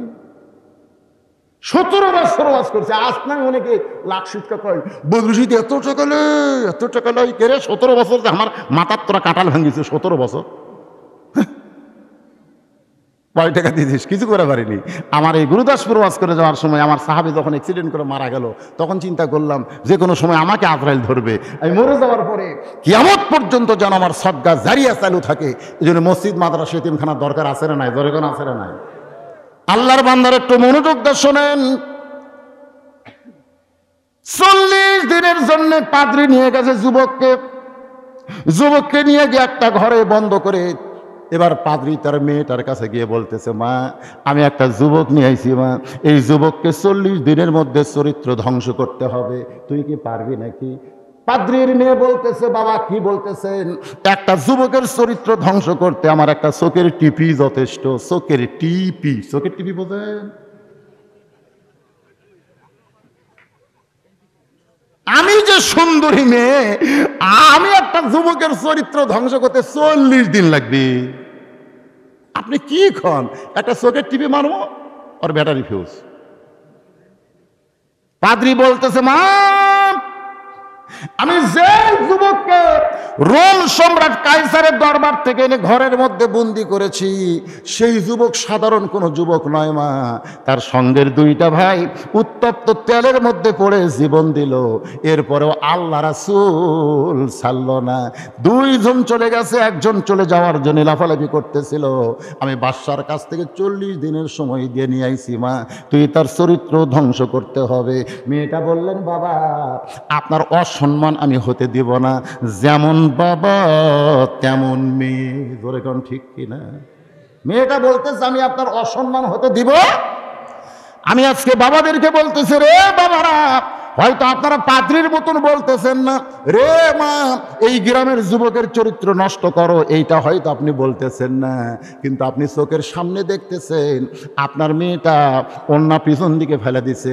যেই ওড়না বুকের উপরে রাখা লাগবে সেই ওড়না গলার পিছন দিকে ফেলে দিয়ে আপনার মেয়েটা প্লাজো পরে হাই হিল করে কিলকিল করে গোটা গ্রাম ঘুরতেছে। আপনার মেয়ে গোটা গ্রাম বেপর্দা হয়ে ঘোরে। আপনি বাবা হয়ে যদি কিছুই না বলেন তাহলে বুঝতে হবে আপনি ওই পাদ্রীর মতো। খালি হাতের চুরি পড়ছে। আমি প্রত্যেকটা ওয়াজে বলি আমার মা বোনদের জন্য, মাত্র 9 বছরের ফাতেমা খালি হাতে 2টা চুরি পরে বুসকি বুসকি হাসতেছে। আল্লাহ নবী ঘরের মধ্যে ঢুকতে গিয়ে আর ঢুকলেন না, নবী বাইরে বারান্দায় দাঁড়িয়ে থাকলেন। ফাতেমা চমকে গেল, যেই বাবা ঘরের মধ্যে গিয়ে আমাকে মা বলে আদর করে সেই বাবা কেন বারান্দায় দাঁড়িয়ে? বের হয়ে দেখে নবীর চোখটা দরদর করে পানি পড়তেছে। ফাতেমা বলে, বাবা কি দুঃখ আপনার মনে? আল্লাহ রাসূল বললেন, ফাতেমা তুই কখনো মনে করবি না তোর বাবা আল্লাহর নবী বলে তুই জান্নাতে যাবি। তুই কখনো মনে করবি না তোমার বাবা আল্লাহর নবী বলে তুমি জান্নাতে যাবে। জান্নাতে যদি যাবার চাও তাহলে জান্নাতের আমল করে তোমাকে জান্নাতে যেতে হবে। চিন্তা করে দেখেন, তোমার বাবা আল্লাহর নবী বলে তুমি জান্নাতে যাবার পারবা না। জান্নাতে যাইতে গেলে জান্নাতের আমল করা লাগবে। ফাতেমা বলতেছে, বাবা আমি এমন কি খারাপই করলাম যেইটার কারণে আপনি ঘরে না ঢুকে আপনি বারান্দায় কাঁদতেছেন?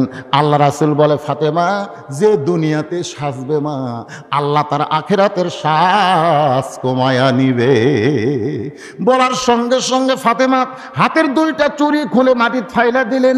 নবী দৌড়ে গিয়া চুরি 2টা করে জামার পকেটের মধ্যে ঢুকাইলেন। ফাতেমা বলে, বাবা যেই চুরি হাতে দেওয়ার কারণে আপনি ঘরের মধ্যে না ঢুকে বারান্দায় দাঁড়িয়ে থাকলেন, সেই চুরি ফাইলা দিলে আপনি কুড়ে কেন পকেটে ঢুকাইলেন? রাসূল বলে, ফাতেমা আয় আয় তুই আমার কাছে আয়, কারণ প্রত্যেকটা বাবা তার মেয়েকে আদর বেশি করবেন। মেয়েটার বয়স যখন 7 বছর হবে তখন আপনি কপালে থুতুতে চুমু দিবার পারবেন। মেয়েটার বয়স যদি 10 বছর 11 বছর হয় তখন আপনি কপালে মাথার উপর চুমু দিতে পারবেন, মেয়েটার হাতে চুমু দিতে পারবেন। মেয়েদেরকে আদর করবেন, মেয়েরা আপনার বাধ্য হয়ে থাকবে। জোরে কোন কথা ঠিক কি না? কারণ মেয়েরা কিন্তু গরম কথা সহ্য করতে পারে না, কারণ মেয়েরা বাবাকে এত ভালোবাসে। মেয়েরা বাবাকে এত ভালোবাসে, এই জন্য আল্লাহ রাসূল বলতেন, ফাতেমা হল আমার কলিজার টুকরা। সরাল্লাহ কর না কেন? বাজান একটু মনোযোগ দেন। নবী ফাতেমার কপালে চুমাতে বললেন, ফাতেমা এই 2টা চুড়ি আমি যত্ন করে রাখবো মা। শুধু চুড়ি না, একদিন তোর এই নাকে ফুল পরাই দিব, একদিন কানে দুল পরাই দিব, গলায় মালা পরাই দিব। ফাতেমা বলতেছে, বাবা কবে কবে? কারণ মেয়েদেরকে সাজার কথা বললে মেয়েরা খুশি হয় কি হয় না? ধরে কেন হয় কি হয় না? ফাতেমা বললেন, কবে কবে? আল্লাহ রাসূল বললেন, যেদিন তোমার বিবাহ হবে। ও ফাতেমা একটা কথা স্মরণ রাখবে মা, মেয়েরা কেবলমাত্র এক ব্যক্তির জন্য সাজতে পারবে, সেই ব্যক্তি হলো তার স্বামী। স্বামী ছাড়া অন্য কোনো পুরুষের জন্য নারীদের সাজা চলবে না। সুবহানাল্লাহ, জোরে করা যায় না? শুধুমাত্র স্বামী ছাড়া। আজকে যত ফুল বিক্রি হচ্ছে আমি খবরে শুনলাম, হায় হায় রে, 1 ফাল্গুন আর 14 ফেব্রুয়ারি যত ফুল বিক্রি হচ্ছে। একজন সাংবাদিক বলল, এই ফুলগুলোর কিনলো কে? এই ফুলগুলো কে কিনলো? যাদের বিবাহ হচ্ছে না যারা বিয়ে করে নাই। তো ফুলের দোকানদার বলতেছে, যে কয়টা স্বামী ফুল কিনছে সেই কয়টা যদি আমাদের বিক্রি হতো আমাদের সব ফুল পচে যেত। আমরা স্বামীর কাছে ফুল বেচতে পারবো না, কারণ স্বামী ফুলের দাম 20 টাকা, দাম কয় 2 টাকা। আর প্রেমিক এসে কয় 50 টাকা দিব। আমরা সবার আগে 50 টাকা। চিন্তা করছেন কোন দেশ রে? কোন দেশ? যে দেশ হলো 95% মুসলমানের দেশ। আজকে সেই দেশে এই অবস্থা চলতেছে। আল্লাহর বান্দা বান্দিরা, মায়েরা, বোনেরা শোনেন, পাদ্রীর মেয়ে বলতেছে তাহলে কবে থেকে কাম শুরু হবে? পাদ্রী বলতেছে আগামীকাল সকাল থেকেই তুমি কাজটা শুরু করে দাও। যেই যুবক ঘরের মধ্যে বসে আছেন ওই যুবকের দুইজন চলে গেছে জান্নাতে। জোরে কোন কোথায়? জোরে কোন কোথায়? আমাদের দৃষ্টিতে ওর দুই ভাই মরে গেছে, কিন্তু চোখ বন্ধ করে দেখছে ওর দুইটা ভাই মরে নাই, ওই দুই ভাই জান্নাতে স্বাধীনভাবে ঘুরতেছে। তাহলে আগ্রহ বাড়বে না কমবে? কিন্তু ঘরের মধ্যে বন্দি করার জন্য যুবক তওবা করতেছে, আস্তাগফিরুল্লাহাল্লাযী লা ইলাহা ইল্লা হুয়াল হাইয়ুল কাইয়্যুম ওয়া আতুবু ইলাইহি লা হাওলা ওয়ালা কুওয়াতা ইল্লা বিল্লাহিল আলিয়্যিল আযীম। যুবক বুঝতে পারছে আমি ছোট হওয়ার কারণে বলেছিলাম মুখে মুখে শুধু বলবো আল্লাহ রাসূল মানি না, অন্তর দিয়ে বলবো আল্লাহ রাসূল মানি। এখান থেকে জীবন বাঁচায়া আমরা তিন ভাই যাবার চাই। বড় ভাই সর্দা বলেছে জীবনের চাইতে আমাদের ইমানের দাম বেশি। এই সামান্য ভুল কথা বলার কারণে আমি দুই ভাইয়ের সঙ্গে জান্নাতে যাবার পারলাম না। আল্লাহ তুমি আমাকে মাফ করো। পাদ্রী যতই পরীক্ষা করুক না কেন সেই পরীক্ষায় আমি যেন ইমানের বলে উন্নতি করতে পারি। এরকম তো আমাদের করার দরকার আছে না নাই? দরকার আছে না নাই? যখনই রজব চাঁদ উঠতো তখন আল্লাহর নবী দোয়া করতো আল্লাহুম্মা বারিক লানা রজাবা শাবান বাল্লিক রমজান। এই যে রজব আর শাবান তারপরে রমজান, আল্লাহর ইমানদার বান্দারা ভাইজান একটু মনোযোগ দিয়ে শুনবেন, সময় কিন্তু বেশি নাই। এ রজবের আজ কয় তারিখ চলতেছে? 5 তারিখ। আরবি মাসের হিসাবে নাই বারে আমাকে। হ্যাঁ ঠিক আছে, এটা ঠিক আছে। রজবের কতক্ষণ কয় তারিখ? তাহলে 12 বাদ দিলে 18, আর ওইদিকে 1 মাস। এরপরেই কিন্তু পবিত্র রমজান আসতেছে। এখন থেকে আমাদের একটু সাইজ হওয়ার দরকার আছে না নাই? জোরকান আছে না নাই? যদি আপনাদের শরীর একটু দুর্বল থাকে তাহলে আপনারা সবল হওয়ার জন্য নিয়ত করবেন আল্লাহ রমজান মাসে রোজাগুলো যেন সুন্দরভাবে আদায় করতে পারি। কারণ এই বছর যে রোজা হবে এটা কিন্তু চৈত্র মাসের 19 তারিখ থেকে শুরু হবে। চৈত মাসে, জোরে কোন কি মাসে? চৈত মাসে শুরু হবে। চৈত মাসে রোজা বুঝতেছেন তো? হাই রে হাই, 16 ঘন্টা রোজা থাকা লাগবে। তাহলে এখন থেকে মোটামুটি সাইজ হওয়ার দরকার। কথাকার আছে না নাই? যদি এখন থেকে আপনি রমজানে রোজা রাখার জন্যে নিজের দেহকে সুন্দর করেন, সুস্বাস্থ্য করেন, রোজা রাখার জন্যে আপনি সুস্থ থাকতে চান, থাকার চেষ্টা করেন, যত পয়সা খরচ করবেন একটা পয়সাও আল্লাহ খরচের মধ্যে রাখবে না, ওইটা আল্লাহর মধ্যে সদকা হিসেবে কবুল করে নিবে। তাহলে রাখার দরকার আছে না নাই? যখন আছে না নাই? আল্লাহর বান্দারা একটু মনোযোগ দিয়ে কথাগুলো শুনবেন ভাইজান।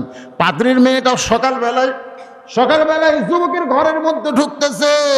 ঘরের মধ্যে ঢুকে দেখে যুবক চোখ বন্ধ করে বসে আছে, মাথা নিচু করে। কারণ একটা মেয়ে যদি একটা যুবকের সামনে যায়, আল্লাহ কোরআনে বলেছেন কুল্লিল মুমিনিনা ইয়াগুদ্দু মিন আবসারিহিম। আল্লাহ কোরআন দিয়ে বলে দিলেন, রে যুবকেরা শোনো, মুসলমানেরা শোনো, পুরুষ ব্যক্তিরা শোনো, যখন তোমরা রাস্তা চলবে তখন তোমাদের নজর থাকবে নিচের দিকে। নিচের দিকে তাকায় যদি তুমি হাঁটতে পারো তাহলে কোনোদিন তুমি উষ্টাও খাবা না। উষ্টা খাওয়া বোঝেন না? উষ্টা খাওয়া এই যে একজন লোক চলতে কি দেখে যে ইটের সাথে পায়ে লাগে, একটা লোক উল্টে উঠছে, কেন কি হবে? তোর এই যে ইটের রাস্তা তুই দেখিস নি? ভাই রে, আমি ওই যে বিল্ডিং দেখতেছি রে, ওই যে বিল্ডিং দেখে হাঁটতেছি, আমি এটি ইটে আছে উষ্টা খাচ্ছি। ভাই রে, তুই বিল্ডিং দেখিস কে? এই জন্য রাস্তা দিয়ে যখন চলবো এই নিয়ম কোরআনে আছে না নাই? যেরকম আছে না নাই? কুল্লিল মুমিনিনা ইয়াগুদ্দু মিন আবসারিহিম। যুবকেরা যখন, পুরুষেরা যখন রাস্তা চলবে নিচের দিকে তাকায়া চলতে হবে। আল্লাহর বান্দারা একটু মনোযোগ দেন। মেয়েটা ঢুকেছে ঘরের মধ্যে, যুবক একটা বারো মেয়েটার দিকে তাকায় না, একটা বারো মেয়েটার দিকে তাকায় না। মেয়েটা মাথার ঘোমটা ফেলে, একেবারে বুকের কাপড় ফেলে যুবকের চারিদিক দিয়ে ঘরে, কিন্তু যুবক একটা বারও তাকায় না।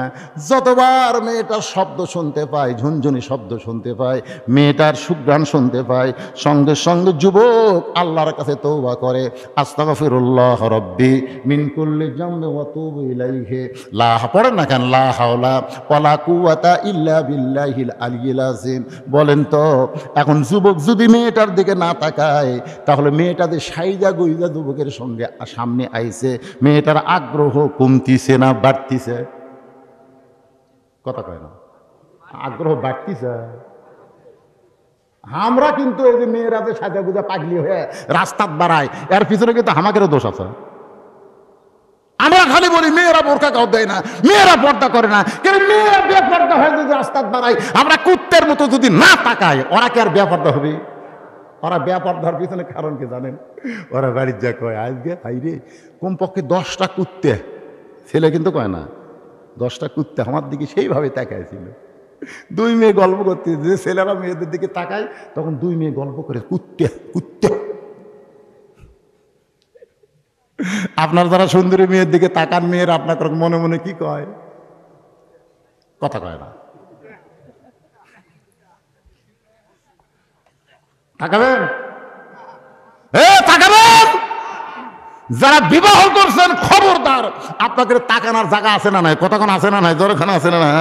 রাস্তাতে একটা মেয়ের দিকে আপনি তাকাবেন না, বাড়ির গিয়ে যখন বইয়ের দিকে তাকাবেন তখন বইয়ের চেহারা আপনার কি মনে হবে? আল্লাহ বিশ্ব সুন্দরী দিছে রে, আল্লাহ বিশ্ব সুন্দরী দিছে। খালি আগ্রহ বাড়বি আর বাড়বি, কারণ একটা মেয়ে ওকে দেখিনি, খালি আমার বউ দেখতেছি।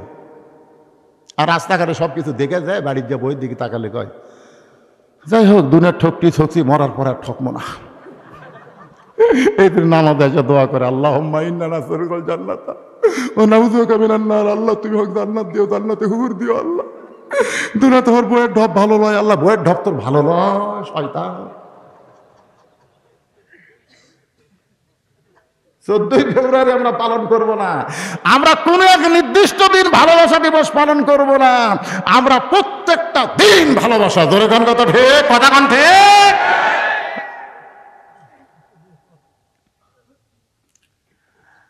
রে যুবকেরা, বাবাজিরা মনোযোগ দিয়ে শোনেন, আমার মা বোনেরা যারা পর্দার অন্তরে আছেন, মেয়েটা সারাদিন যুবকের সামনে এদিক সেদিক করে যখন কিছু করতে পারলো না, এখন পাদ্রী বলতেছে মা খবর কি? মেয়েটা বলতেছে মা, পাদ্রী বলতেছে মা খবর কি?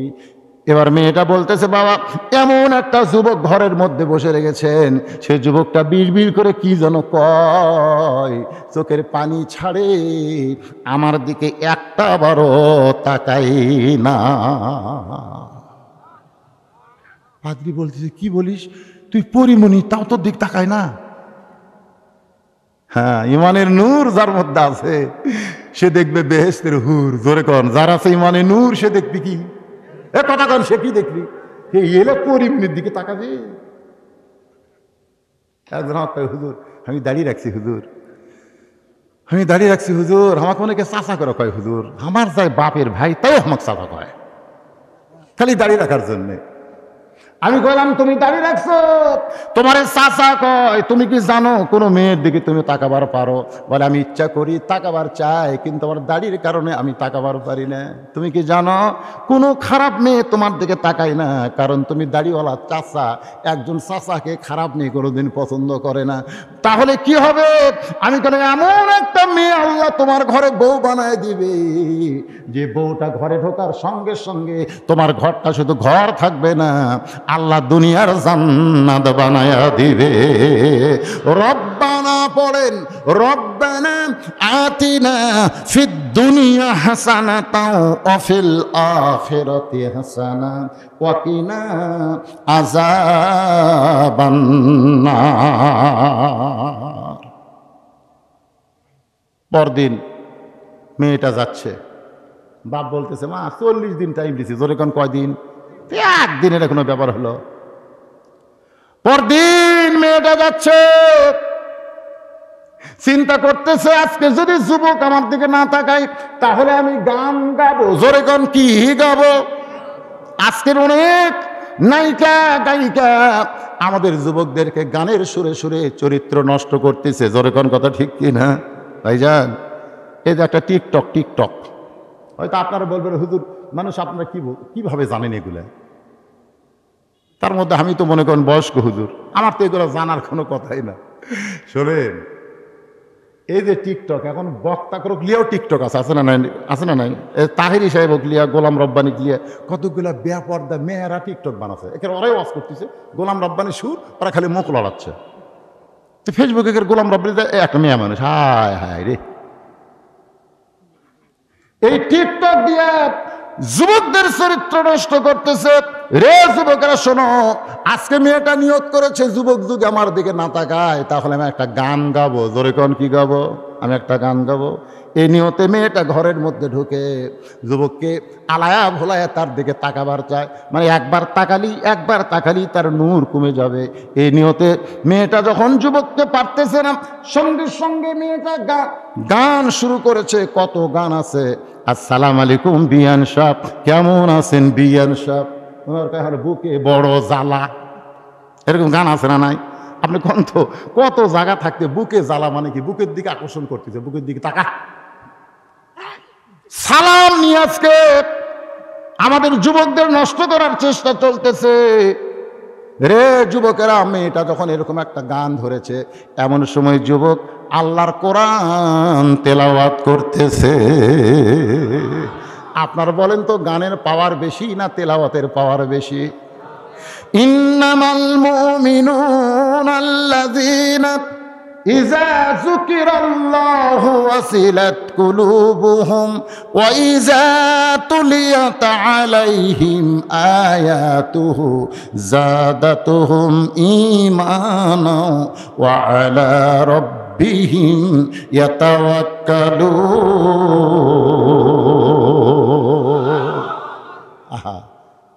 আল্লাহ বলতেছেন, কোরআনের আয়াত যখন কেউ তেলাওয়াত করবে, এই তেলাওয়াতের কারণে আল্লাহ তার ঈমানের জজবা বাড়ায়া দেয়। সুবহানাল্লাহ, কোন সুবহানাল্লাহ। আপনি বলেন তো, আপনি যত গান শুনেছেন, এই ভাইরা যুবকের, আপনারা যত গান শুনেছেন, কোন গান কি 1 বছর ভালো লাগে? এ কথা গান 1 বছর ভালো লাগে? এই যে কয়েকদিন আগে একটা গান বাড়া ছিল, বাদাম বাদাম, কোনো গানই না।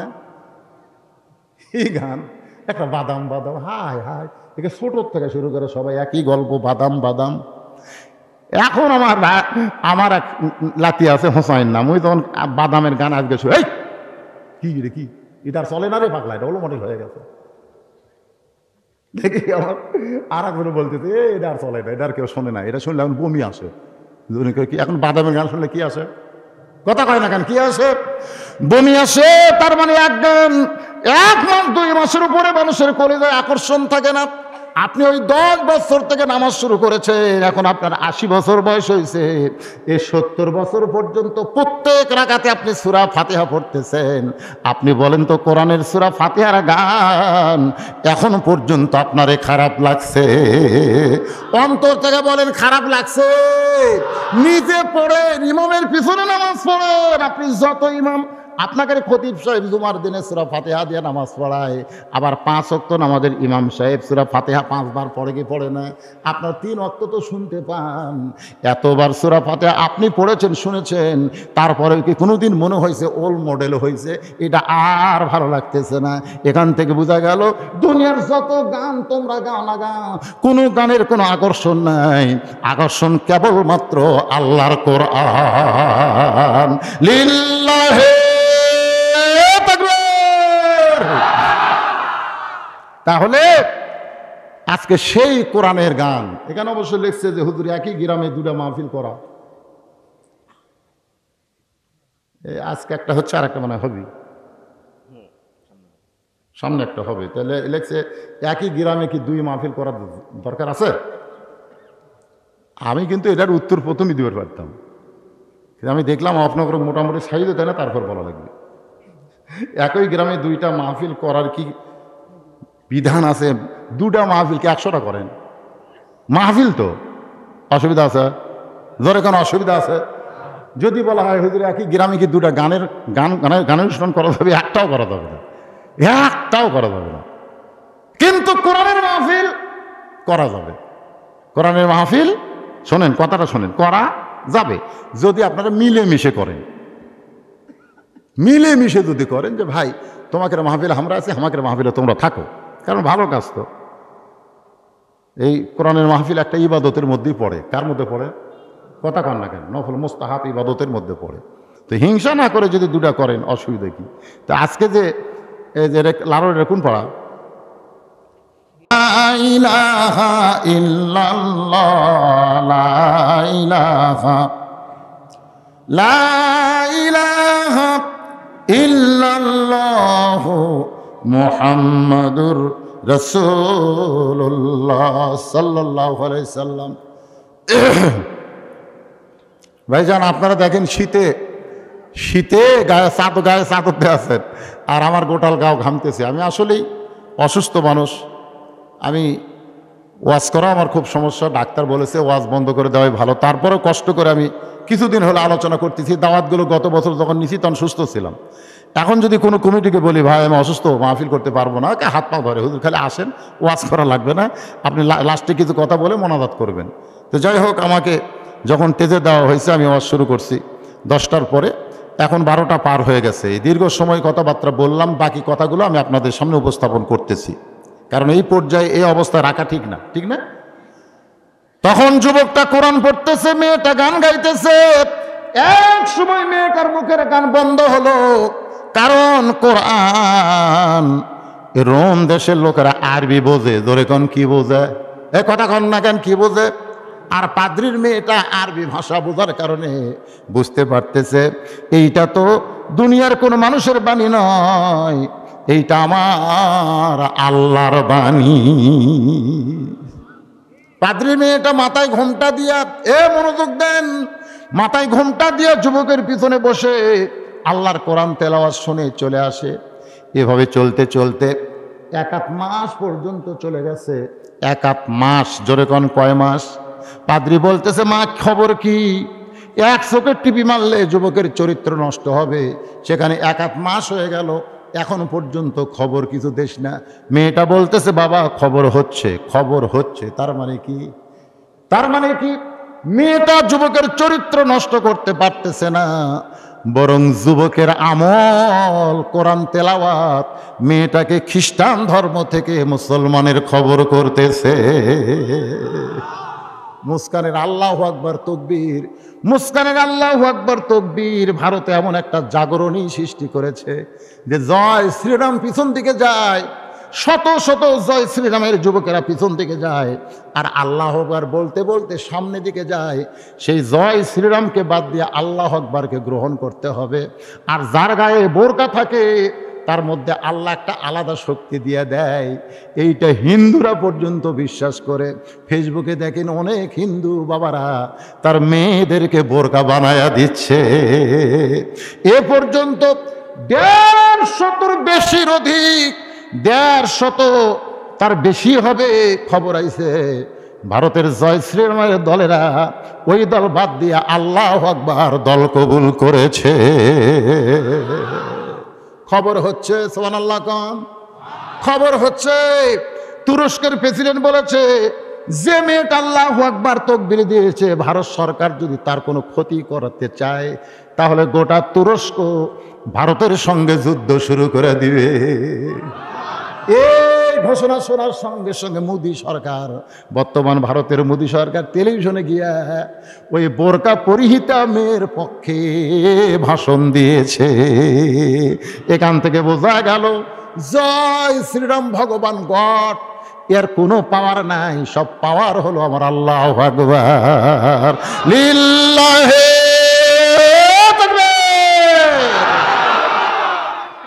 কি মনে করতেছেন আল্লাহর কোরআনের পাওয়ার আছে না নাই? মেয়েটা পাদ্রিকে বলতেছে খবর হচ্ছে, খবর হচ্ছে। পাদ্রি মনে করতেছে এখনো 10 দিন বাকি আছে, যেই মাত্র 1 মাস 1 দিন।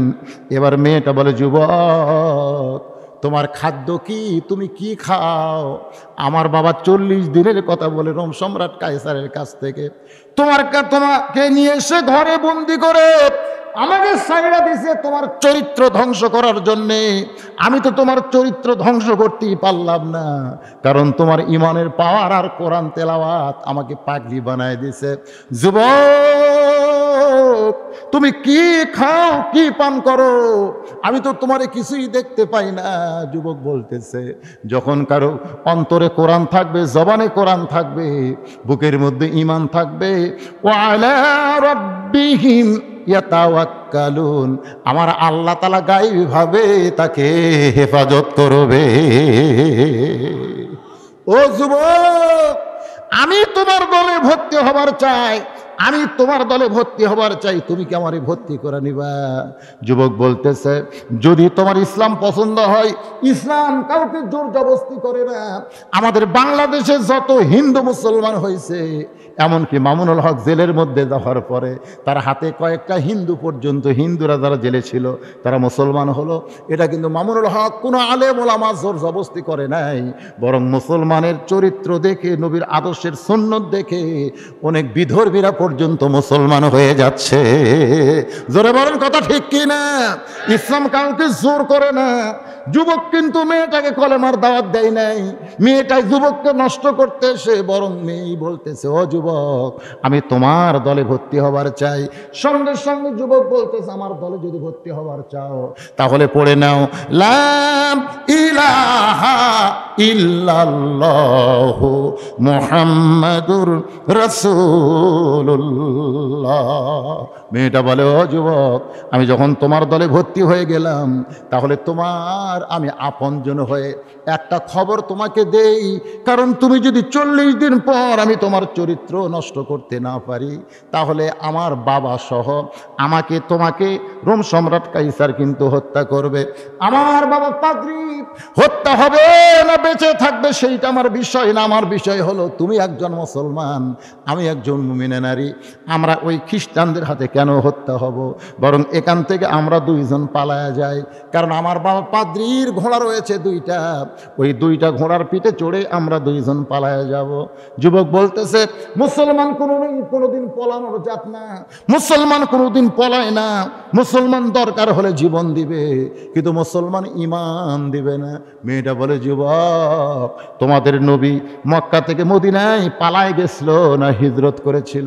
বলে, আমাদের নবী মক্কা থেকে মদিনায় হিজরত করেছে। তুমি কেমনে জানলা? বলে, আমার বাবা পাদ্রী মাঝে মধ্যে বলে, মুসলমানের নবী মক্কা থেকে মদিনায় যদি হিজরত না করতো তাহলে ইসলামের এত বড় বিজয় হইতো না। সুবহানাল্লাহ কোন না কেন? আমার বাবা খ্রিস্টান পাদ্রী হয়েও স্বীকার করেছে, মুসলমানের নবী যদি মক্কা থেকে মদিনায় হিজরত না করতো তাহলে ইসলামের এত বড় বিজয় হতো না, মক্কা বিজয় হতো না, মদিনা বিজয় হতো না। ও যুবক, তাহলে নবী যদি পলায়া না যায়, আল্লাহর হুকমে যায়, আমি আর তুমি রোম থেকে মক্কার দিকে আমরা হিজরত করতে চাই।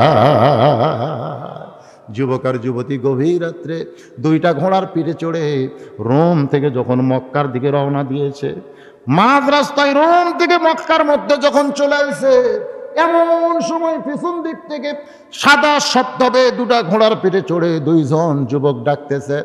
আব্দুল্লাহ, যেই যুবকটাকে বন্দি করে পাদ্রী রাখছিল তার নাম হলো আব্দুল্লাহ। জোরে বলেন, তার নাম কি? আব্দুল্লাহ। ও আব্দুল্লাহ, একটা বেগানা মেয়েকে নিয়ে তুমি কোথায় যাও? যে মেয়েটা মুসলমান হতে পারে কিন্তু সমার সঙ্গে বেগানা, তারে নিয়ে তুমি কোথায় যাও? যুবক চমকে উঠছে, যারা আমাকে আব্দুল্লাহ আব্দুল্লাহ বলে ডাকতেছে তারাই তো আমার 2 ভাই উত্তপ্ত তেলের মধ্যে শেষ হয়ে গেছে, তাদের কণ্ঠ কেমনে শুনতে পাই? পিছন দিকে তাকায় দেখে ওই 2জন ভাই যাদেরকে রোম সম্রাট কাইসার উত্তপ্ত তেলের মধ্যে ফেলে দিয়ে হত্যা করেছে, ওই 2টা ভাই সাদা ঘোড়ার পিঠে চড়ে এসে তাদেরকে ডাকতেছে। বলে, ভাইজান, আপনারা কোত্থেকে আসলেন? বলে, আল্লাহ জান্নাত থেকে আমাদের পাঠায় দিছে। মা আহাদান ইয়াদখুলুল জান্নাত উহিব্বা ইয়ারজি ইলাদ দুনিয়া ওয়া লাহু মা আলাল আরদি মিন শাইইন ইল্লা শাহীদুন ইয়াতামান্না ইয়ারজি ইলাদ দুনিয়া ফায়ুক্তাল আশারা মাররাতান লিমা ইয়ারা মিনাল কারামাতি। রাওয়াহুল বুখারী কিতাবুল মাগাজি। আল্লাহ রাসূল বলেন, বেহেশত পাওয়ার পরেও, জান্নাত পাওয়ার পরেও একদল লোক ছটফট করবে দুনিয়ায় যাওয়ার জন্যে।